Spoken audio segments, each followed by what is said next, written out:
Okay students, कैसे हैं आप सब लोग? आई होप आप सब बहुत अच्छे हैं, बहुत अच्छे वर्क कर रहे हैं, सारी अच्छे से देख रहे हैं, मैनेज कर रहे हैं। तो चलिए, हमारे पास एक टॉपिक है, दैट इज अंडरस्टैंडिंग क्वाड्रिलेटर्स। जब हम क्वाड्रिलेटर्स की बात करते थे, यहाँ पर हमारे पास different types of figures, line segment, तो ये सारी चीज़ें हमें देखने के लिए मिलने वाली हैं। तो चलिए स्टार्ट करते हैं हमारा टॉपिक, दैट इज पॉलीगन से। तो देखिए, हमारे पास कुछ कर्व है, जस्ट लाइक देखिए हमने यहाँ पर देखा, तो first category we are having in curves is open curve. तो यहाँ पर देखा आपने जो सी है, ठीक है, यहाँ पर ये जो फिगर है, तो इनमें क्या है, आपका एंडिंग और स्टार्टिंग पॉइंट अलग अलग है, आप चाहे तो यहाँ पर एंटर कर सकते हैं। तो that is open curve. Close curve की बात करें तो देखिए, आप इसमें कहीं पर भी आपको स्पेस नहीं मिलेगा क्लोज होने का, ठीक है। तो ये हो गया हमारा close curve. Simple close curve में कोई भी लाइन एक दूसरे को इंटरसेक्ट नहीं करेगी, that is a simple close curve. Next we are having polygons. तो पॉलीगन्स में बहुत सारी शेप्स होते हैं, just like close curves are called polygons, but these close और open curves are not polygons. जो पॉलीगन्स बनाए जाते हैं वो हमेशा स्ट्रेट लाइन के थ्रू ही बनाए जाते हैं। Convex polygon, concave polygon. तो convex polygon is a simple polygon where each interior angle is less than 180 degree and each line segment between two adjacent vertices are in or on the boundary of the polygon। अगर आप किसी भी दो points को, vertices को touch करते हैं and उसकी जो फिगर है वो विद इन बाउंड्री रहती है, ठीक है, तो आप उसको क्या बोलोगे? Convex polygon. अब देखिए, हमने दो पॉइंट्स को ज्वाइन करा तो ये क्या है, बाउंड्री पर आ रहा है, ठीक, यहाँ पर भी इनको ज्वाइन करते हैं, तो ये क्या है, विद इन द बाउंड्री आ रही है। यहाँ पर ज्वाइन करेंगे, यहाँ पर ज्वाइन करेंगे, कहीं पर भी ज्वाइन करेंगे, विद इन द बाउंड्री आएंगे या ऑन द बाउंड्री आएंगे। लेकिन अगर कॉन्केव में देखें तो यहाँ पर क्या है, at least one interior angle greater than 180 degree होगा। और अगर आप यहाँ दो पॉइंट्स हो जाएंगे, देखिए फिगर से बाहर चली गई, तो ये होते हैं हमारे पास कॉन्केव पॉलीगन। देन उसके बाद आता है क्लासिफिकेशन। तो क्लासिफिकेशन की बात करेंगे तो यहाँ पर आता है हमारे पास, चलिए, तो यहाँ पे नंबर ऑफ साइड्स के भी आप हम क्लासिफिकेशन कर रहे हैं, दैट इज साइड्स 3 हैं तो उसको हम क्या बोलेंगे, ट्राइंगल। नंबर ऑफ साइड्स 4 हैं, that is a quadrilateral. Then उसके बाद नंबर साइड 5 होते हैं तो दैट इज आर पेंटागन। 6 होते हैं तो हेक्सागन। 7 होते हैं तो हेप्टागन। देन 8 होते हैं तो ऑक्टागन, ठीक है। चलिए, इतना करने के बाद फिर हम आगे चलते हैं। देन 9 साइडेड फिगर को हम क्या बोलते हैं, नोनागन। एंड 10 साइडेड फिगर को हम क्या बोलते हैं, डेफेगन, ठीक है। तो चलिए, इतना करने के बाद फिर आते हैं हम डायगनल्स को। तो जब भी अपोजिट वर्टिसेस को ज्वाइन करते हैं, दैट इज अ डायगनल, ठीक है। हमने देखा यहाँ पर ए बी सी है, तो यहाँ पर कोई अपोजिट वर्टिस है ही नहीं, तो इसलिए यहाँ पर कोई डायगोनल भी नहीं। देन उसके बाद आता है हमारे पास, दिस इज रेक्टेंगल। तो यहाँ पर आपको 2 डायगोनल्स दिखाई दे रहे हैं। अगर पेंटागन में देखेंगे तो यहाँ पर आपको 5 डायगोनल्स दिखाई देंगे। देन अगर हम यहाँ पे देखें तो ए सी और बी डी भी क्या है, यहाँ पर डायगोनल्स हैं। डी एस मिड में से कोई डायगोनल नहीं है। एंड सी एफ क्या है, इज नॉट अ डायगोनल। तो हमेशा जो अपोजिट वर्टिसेस होंगे वही क्या होंगे, हमारे डायगोनल्स होंगे, अदरवाइज नॉट। तो next figure we are having the regular and irregular polygon. अगर हम रेगुलर पॉलीगन की बात करें तो यहाँ पर 3 साइड्स हैं, वो तीनों साइड्स क्या होंगी, इक्वल होंगी। अगर हम स्क्वायर की बात करें तो ऑल 4 साइड्स क्या होंगी, यहाँ पर इक्वल होंगी। तो क्या 1 2 3 4, ठीक है। तो जैसे यहाँ पे रेक्टेंगल की अपोजिट पेयर्स इक्वल है, तो वो क्या होगा, इरेगुलर पॉलीगन। चलिए, इसी के साथ आ जाते हैं हमारे पास एक्सरसाइज 7 पॉइंट। तो यहाँ पे देखते हैं, that is question number 1, how many diagonals do each of the following have. Regular pentagon में हमारे पास कितने थे, दैट इज 5, ठीक है। Right the name of the polygon which have,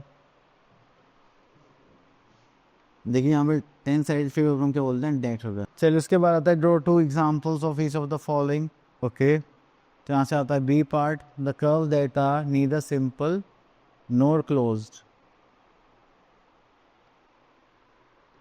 ठीक है। तो हम यहाँ पर कर सकते हैं, दिस इज सी, एंड यहाँ पर ये ले सकते हैं, ठीक है। ये दोनों फिगर्स हो गए, ना तो सिंपल है ना क्लोज कर्व्स है। चलिए, उसके बाद आते हैं हम अपने नेक्स्ट टॉपिक की तरफ, दैट इज क्वाड्रिलेटरल्स। तो आ 4 sided polygon is called a quadrilateral. तो इसमें आपके 4 साइड्स वर्टिसेस होंगे, 4 साइड्स होंगे, 4 एंगल्स होंगे और 2 डायगोनल्स होंगे। चलिए, इतना करने के बाद फिर हम आगे चलते हैं। तो यहाँ पर आता है हमारे पास एडजेसेंट साइड्स, तो जो हो गया हमारे पास ए बी और ए डी, ठीक है। देन आता है हमारे पास two sides with no common vertex are called opposite sides. तो कॉमन वर्टेक्स नहीं है तो वो क्या होते हैं हमारे अपोजिट साइड। देखिए जैसे ए बी और सी डी। देन उसके बाद थोड़ा सा आगे चलते हैं तो अपोजिट एंगल्स आपको देखने के लिए मिल जाएंगे। अपोजिट एंगल्स और अपोजिट एडजेसेंट एंगल्स, अगर ये इनमें कुछ भी कॉमन आर्म नहीं है तो ये क्या है हमारे अपोजिट एंगल्स। अगर इन दोनों एंगल्स का कॉमन आर्म क्या आ गई ए डी, तो ये क्या हो गए हमारे adjacent angles. Next topic we are having interior exterior part. तो अगर आप इंटीरियर पार्ट की बात करेंगे तो यहाँ पे क्या देंगे पी क्यू आर एस। और अगर आप एक्सटीरियर पार्ट की बात करें, एक्सटीरियर पार्ट में क्या देगा हमारे पास जस्ट लाइक वी। ओके, यहाँ पर आता है हमारे पास कॉन्वेक्स क्वाड्रिलेटरल और कॉनकेव क्वाड्रिलेटरल। कॉन्वेक्स क्वाड्रिलेटरल का मतलब क्या है, अगर आप कोई से भी दो पॉइंट्स बनाते हो फिगर के अंदर, उसमें ज्वाइन करते हो तो वो जो लेंथ होगी वो फिर इन द बाउंड्री रहेगी। और जैसे यहाँ पर आपने दो पॉइंट्स ड्रॉ करे कहीं पर भी एंड उसकी जो लेंथ है वो आउट ऑफ द बाउंड्री आ रही है, that is are concave quadrilateral. ठीक है, तो यहाँ पर प्रॉपर्टीज ही बने।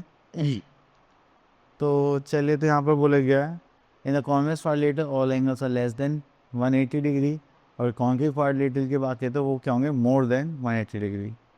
चलिए, उसके बाद आते हैं हमारे पास angle sum property of a quadrilateral. तो यहाँ पर देखेंगे अगर आपके पास क्वाड्रिलेटरल है तो उनके दो एंगल्स का ट्राइंगल्स फॉर्म करते हैं। और अगर आप ऐसा करेंगे तो आपके पास क्या जाएंगे दो ट्राइंगल्स के एंगल्स का सम होगा हमारे पास, that is 360 degree. That is the sum of quadrilaterals is also a 360 degree. अब देखिए यहाँ पर आ गया find the value of x. अब देखिए एक्सटीरियर एंगल का सम हमेशा कितना होता है, आई थिंक 360 होता है। तो देखिए एक्सटीरियर एंगल की जब हम बात करते हैं तो एक्सटीरियर एंगल्स का सम हमेशा कितना होगा 360 डिग्री होगा। अब देखिए यहाँ पे ट्राइंगल है तो ट्राइंगल से तीन एंगल्स, एक्सटीरियर एंगल्स का सम कितना होगा 360 डिग्री। अब देखिए यहाँ पे हमें फिगर ले लेते हैं question number question number C में देखते हैं। यहाँ पर बोला गया that is P Q R S. तो angle P plus angle Q plus angle R plus angle S. अगर आप क्वाड्रिलेटरल के चारों एंगल का सम करेंगे दैट इज 360 डिग्री। तो एंगल पी कितना हमारे पास 95 डिग्री, एंगल क्यू कितना हमारे पास that is x, angle R is 110 degree, angle S is 90 degree equal to that is 360 degree. इसको करेंगे तो उसके बाद आता है हमारे पास यहाँ पर, तो उसको ऐड करेंगे तो 100 तो दैट इज 200 295। तो यहाँ पर आ जाएगा x। आप इसको सॉल्व करेंगे दैट इज 360 डिग्री ठीक है। तो ये नेक्स्ट स्टेप में माइनस में आ जाएगा दैट इज 360 डिग्री माइनस 295। ठीक है, तो उसको सॉल्व करेंगे तो दैट इज को 65 डिग्री। चलिए, इतना करने के बाद फिर हम आगे चलते हैं टाइप्स ऑफ क्वाड्रिलेटरल्स। अब टाइप्स ऑफ क्वाड्रिलेटरल्स की प्रॉपर्टी देखते हैं। That is first one is parallelogram.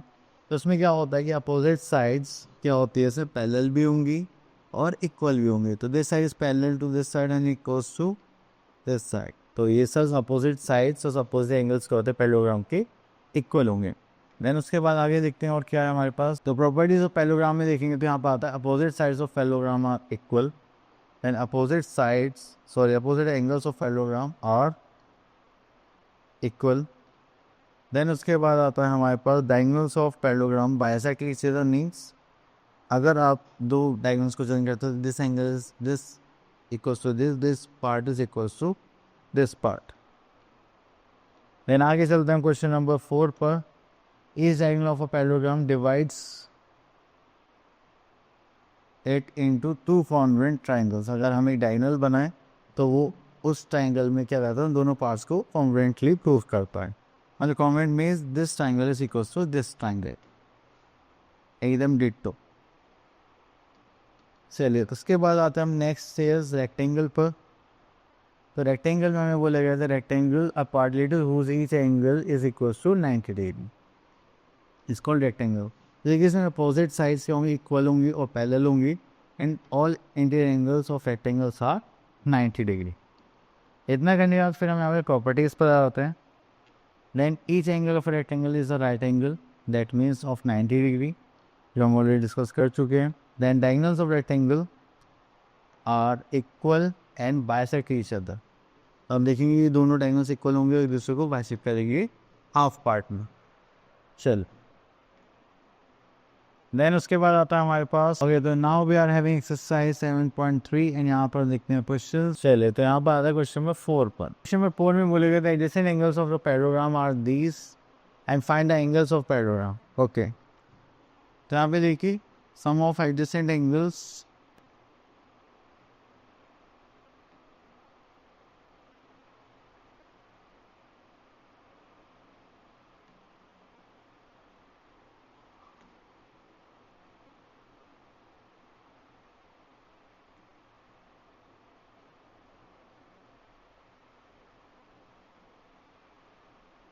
is 180 degree. So यहाँ पे हमारे पास दो एडिसेंट एंगल्स है just like 3x minus 12 degree plus 52 plus 2x degree. इनका सम कितना होगा, दैट इज 180 डिग्री. इतना करने के बाद फिर हम यहाँ पे ऐड करेंगे तो 3x plus 2x that is 5x. तो 52 माइनस 20 करे माइनस 12 करेंगे तो यहाँ पे कितना जाएगा 40. एक प्लस तो यहाँ पर आ जाएगा 180. ये प्लस उधर जाएगा तो क्या हो जाएगा minus, that is 180 degree minus 40 degree. इसको ऐड करेंगे तो यहाँ पर आ जाएगा हमारे पास दैट इज 5x. एक्स की तो कितना हो जाएगा 140 डिग्री बाय 5. 5 से करेंगे तो 5 2 ज़ा 10 एंड 5 8 ज़ा 40. तो x की वैल्यू कितनी आ गई, दैट इज 28. चलिए अब हमें यहाँ पे क्या निकालना है, find the angles of the parallelogram. तो अगर हम एंगल्स की बात करें तो फर्स्ट एंगल मान लेते हैं हमारे पास क्या होगा, इक्वल होगा थर्ड एंगल के, क्योंकि अपोजिट एंगल्स क्या होते हैं इक्वल. तो फर्स्ट एंगल अगर हमारे पास है 3x माइनस 12 और x की वैल्यू हमें यहाँ पर गिवन है 28. माइनस 12 करेंगे तो हो जाएगा 8 3 24, दिस इज 2 3 2 78 माइनस 12 तो हो जाएगा 72. देन उसके बाद जो हमारे पास सेकेंड एंगल था 52 प्लस 2x. तो यहाँ पे लिख लेते हैं 52 प्लस 2x. तो ये हो जाएंगे यहाँ पास सेकेंड एंगल और फोर्थ एंगल. तो ये सारे अपोजिट एंगल्स के होंगे, इक्वल होंगे. यहाँ पर आ जाएगा 52 plus twice of 28 degree. So solve करेंगे तो that is 52 degree plus 8 to the 16 का 6 कैरी का 1 2 to the 4 and this is 5. इनको ऐड करेंगे तो हो जाएगा 108 डिग्री. ठीक है, दैट इज आवर आंसर. ठीक, इस टाइप से आप इनको सॉल्व करेंगे. तो चलिए आगे देखते हैं और कुछ है क्या. ओके, तो आप इन सब क्वेश्चंस को सॉल्व कर सकते हैं इजीली. आगे देखते हैं और क्या है हमारे पास. ओके, तो next we are having rhombus and square. तो चलिए प्रॉपर्टीज ऑफ रोम्बस देख लेते हैं. And rhombus is also a parallelogram which has all four sides equal and is called rhombus. तो आप देखेंगे properties of rhombus. Properties of rhombus has all the properties of parallelogram. In addition, it has one more property which a parallelogram may not have. That is diagonal of rhombus. तो diagonal of rhombus जो भी है वो एक दूसरे को bisect करते हैं at a angle of 90 degree. ठीक है, तो ये लिखा हुआ हमारे पास diagonals bisect each other at right angle. Next we are having square. Square is also a quadrilateral and all four sides are equal and plus all interior angles are also of 90 degree which are all equal. तो यहाँ पर आप लोगों को देखने के लिए क्या मिलेगा, all sides are equal and all angles are also equal. ठीक है, तो चलिए हम प्रॉपर्टी देख लेते हैं. All sides are equal, opposite sides are parallel, all angles are equal, diagonals bisect each other at right angle. आगे चलते हैं. ओके, तो next we are having trapezium. Trapezium में क्या होता है, a quadrilateral in which one pair of opposite side, a quadrilateral in which one pair of opposite side is parallel. ठीक है, अब देखिए यहाँ पे देखिए आपको दिखाई दे रहा होगा डी सी जो है वो ए बी के पैरेलल है और D E is non parallel to C B. चलिए इतना करने के बाद आता है हमारे पास types of trapezium. A trapezium in which the non-parallel sides are equal are called isosceles trapezium. ठीक है। तो अगर हमारे पास दो नॉन पैरेलल साइड्स और दीज टू साइड्स क्या इक्वल है तो वो हमारे पास क्या हो जाएगा, isosceles trapezium. Next is right angle trapezium. तो यहाँ पे देखिए दो राइट एंगल आपको दिखाई देंगे तो हो जाएगा राइट एंगल ट्रेपेज़ियम। देन आता है हमारे पास काइट जिसमें एडजेसेंट साइड्स का पेयर क्या होगा, इक्वल होगा। अब देखिए दोनों एक दूसरे के इक्वल हैं, दोनों एक दूसरे के इक्वल हैं, that means these adjacent sides are equal. चलिए इसके बाद थोड़ा सा और आगे देखते हैं। तो यहाँ पर आता है none of the sides of parallelogram, two pairs of adjacent sides are equal, the diagonals intersect at are right angle. तो डायगोनल्स यहाँ पर 90 डिग्री पर इंटरसेक्ट करेंगे and the longer the diagonal bisects the shorter angle. तो longer and diagonal को कुछ नहीं होगा बट शॉर्टर एंगल बाइसेक्ट हो जाएगा टू इक्वल पार्ट्स में। चलिए इसी के साथ हम आ गए अपने एक्सरसाइज 7.4। तो यहाँ पर देखेंगे हमारे पास star is a kite in which diagonal SANRT intersected the point O। तो देखिए यहाँ पे बोला गया है एक ट्रेपेजियम है जस्ट लाइक हम जो बना रहे हैं ट्रेपेजियम जस्ट लाइक दिस, ठीक है। एंड इसमें हमारे पास जो एडजेसेंट एंगल्स है दैट इज 50 डिग्री एंड यहाँ पे कितना हो जाएगा, दैट इज 60 डिग्री।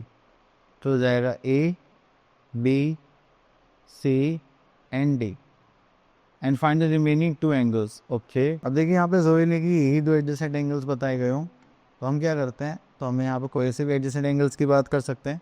अगर ये 60 है तो हम मान सकते हैं दिस इज ऑल्सो, ये भी तो दोनों एडजेसेंट एंगल्स हैं।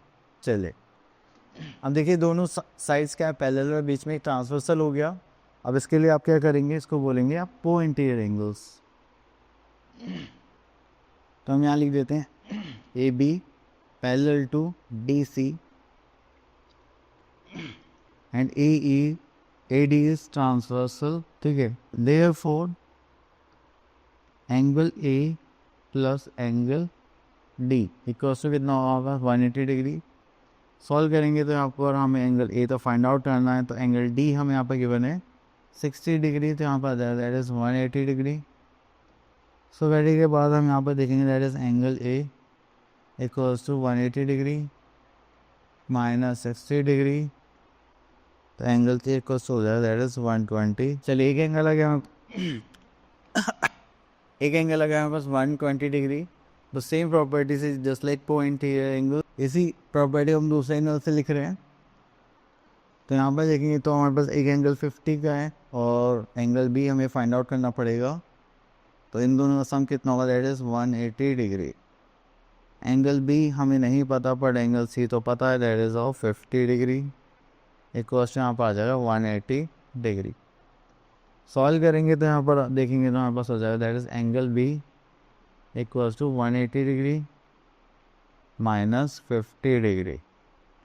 एंगल B इक्वल्स टू कितना हो जाएगा, that is 130 degree. I hope आपको ये सारे टॉपिक्स क्लियर हो गए होंगे। अब मिलते हैं नेक्स्ट वीडियो में, तब तक के लिए ऑल द बेस्ट।